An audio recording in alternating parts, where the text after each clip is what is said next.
সাউথের জনপ্রিয় অভিনেতা প্রভাস, যিনি একের পর এক হিট সিনেমা দর্শকদের উপহার দিয়েছেন।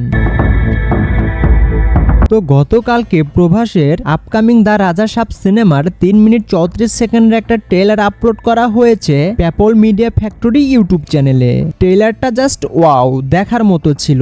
এই সিনেমাটা হতে যাচ্ছে হরর জনরার কমেডি সিনেমা। এই সিনেমাতে প্রভাসের বিপরীতে 4 জন নায়িকাকে দেখা যাবে। তারা হলেন মালবিকা মোহন, নিধি আগারওয়াল, ঋদ্ধি কুমার ও কিয়ারা আডভানি, ও আরও থাকছেন সঞ্জয় দত্ত।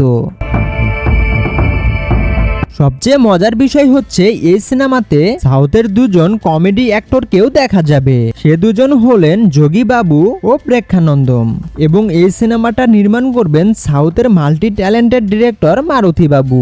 তো এখন আসা যাক ট্রেলারে। এক কথায় বলতে গেলে প্রেজেন্টেশন ও ভিএফএক্স জাস্ট অ্যামাজিং, এবং ট্রেলারটা দেখে দর্শকরাও পজিটিভ রিভিউ দিচ্ছে।